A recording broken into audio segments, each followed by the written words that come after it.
my shame. Who could carry that kind of weight?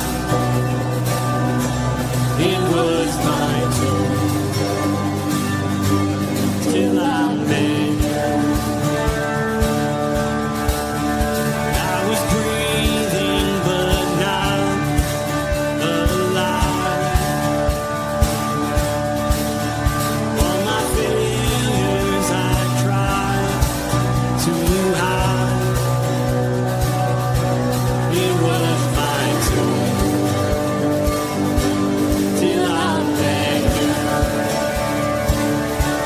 You called my name and I ran out of that grave,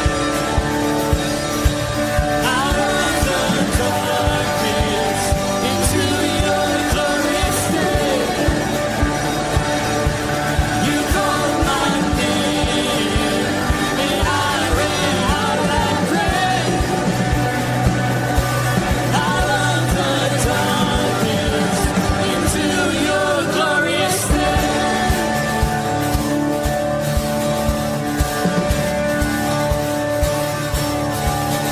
Now your mercy has saved my soul. And freedom is all that I know. The old man knew Jesus when I met you. You called my name and I ran out of that grave, out of the darkness into your glorious day. You called my name and I ran out of that grave, out of the darkness into your glorious day.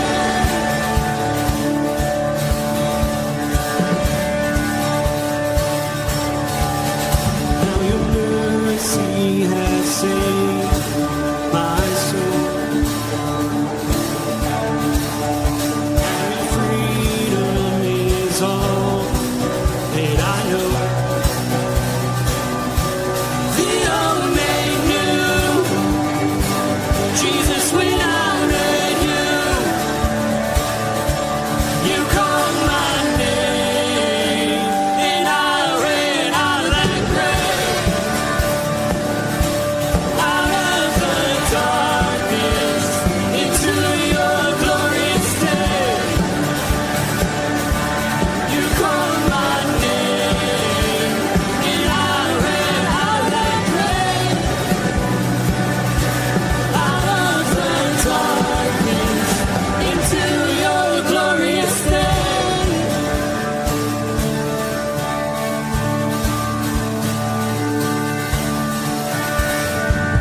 I needed rescue, my sin was heavy, but chains break at the weight of your glory.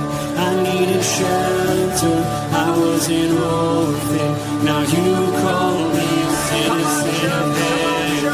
When I was broken, you were my healing, now your love is the air that I'm breathing. I have a future, my eyes are open, 'cause when you call my name, I ran out of that grave, out of the darkness into your glorious day. You called my name and I ran out of that grave,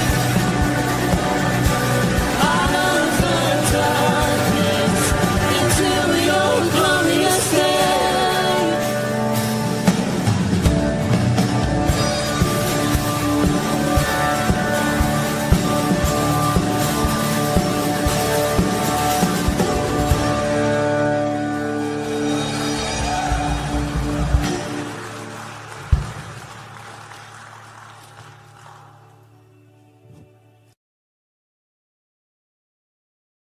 Good morning, everybody.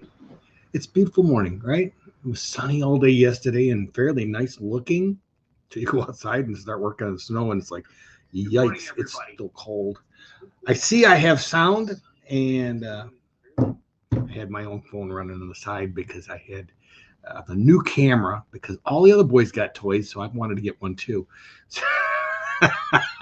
But yeah, I mean a camera, so it's like now I get to experiment with it.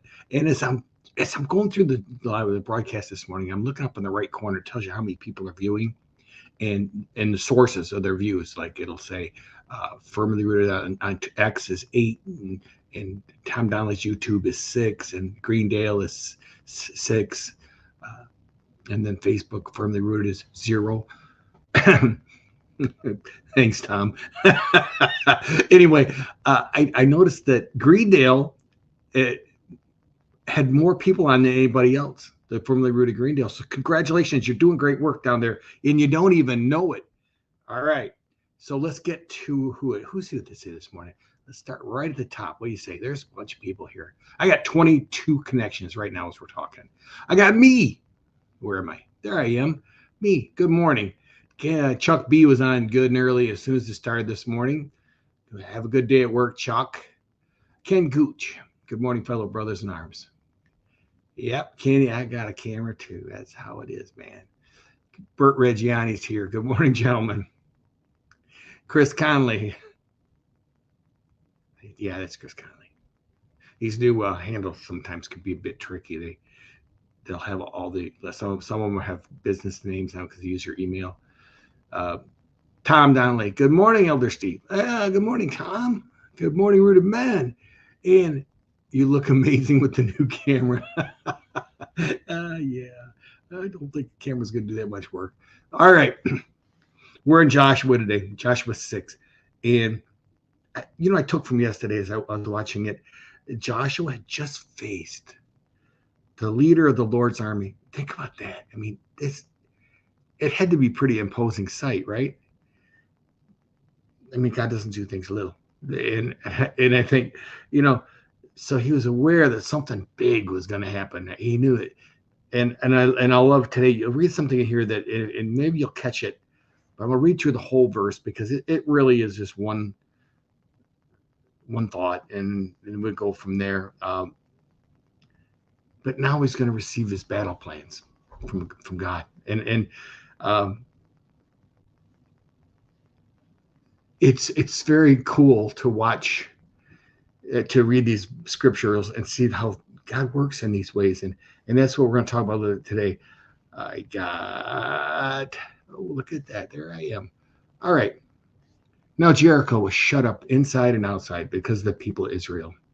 None went out and none came in. And the Lord said to Joshua, see, I have given Jericho into your hand. It's with its king and mighty men of valor. You shall march around the city, all the men of war going around the city once. Thus shall you do for 6 days. 6 days you march around the city once. 7 priests shall bear 7 trumpets of ram's horns before the ark. On the 7th day you shall march around the city 7 times, and the priests shall blow the trumpets. And when they make a long blast with the ram's horn, when you hear the sound of the trumpet, then all the people shall shout with great shout, and the wall of the city will fall down flat, and the people shall all go up, everyone straight before him. So Joshua, son of Nun, called the priests and said to them, take up the ark of the covenant. Let the 7 priests bear the 7 trumpets of the ram's horns before the ark of the Lord. Wow, I read that very poorly. Take the ark of the covenant and let the 7 priests bear 7 trumpets of the ram's horns before the ark of the Lord. You'd think I'd never seen that before. I must have read it 10 times yesterday. Well, that's what we have today, right? So the city's in complete lockdown. They've seen the Israelite army coming in. They've closed the gates. They've shut it down. The walls are a pretty formidable object, you would think. I mean, the Romans had developed great techniques for busting cities down, but it's the walls are create a very hard thing to get through. God tells Joshua he's already given it into his hands. the battle hasn't even started yet, and God is already declaring the victory. The battle formation is not like anybody would have planned. I mean, would you go up against walls without ladders and without siege weapons and without things for the wall? But God says, you don't need to worry about the wall. It's going to be gone. And I think that's but the battle formation, I looked at it and I'm thinking to myself, priests with ram's horns, I'm sure they would have much rather had a sword. Then they have to march around the city, and they march around the city for 6 days. And then on the seventh day, they do it 7 times and then blow a collective shout. Now blow horns and then have a collective shout, right? To me, I first thing this is if Joshua was to draw up the battle plan, so they have looked like that. Would he have had the guys march around the city for 6 days? You know, in ancient times, they would cut the city off from all their water and all their food and let them people come out and starve them out. And could you imagine having priests up there marching? It kind of reminded me of the old Civil War stuff with the drum and bugle corps that would go out into battle with the guys with the guns. And those guys, man, it's tricky. I mean, we wonder what their purpose was, other than God telling them that they don't even need to worry about this. This battle's won before it starts. We can't. This looks more like worship than war to me. I mean, you got the priests and you got the horns, and I thought to myself, they're going to church. The Lord provides a plan. Here, hold on. Tom added in here real quick. The Lord provides the plan. The Lord goes before us. The Lord promises victory. We just need to be willing to believe this, the Lord, and go. That's the key to all this. Is they did what, God gives them a ridiculous battle plan, and they do it. And it was successful. Well, of course, you don't know that till tomorrow. I looked at that as it's symbolic actions that would have nothing to do with battle. The horns blasting, the priest being there, the collective response where they were commanded to praise God, and boom, they praise God, and the walls fall down. Joshua followed God's plan perfectly. Joshua did exactly what he's told. He took a battle that made no sense to Joshua, but made perfect sense to God. And he followed it. I think the word I would use, I read it yesterday, was obedient faith. He had faith that what God was telling him was true. He had no weapons. Other than swords, he had no weapons for breaching walls. He just took faith in God was going to take care of it, and he did. And I think that's what we take from today's message. To every day's basis, we look at our lives here and what we're doing. We look at our lives today, and we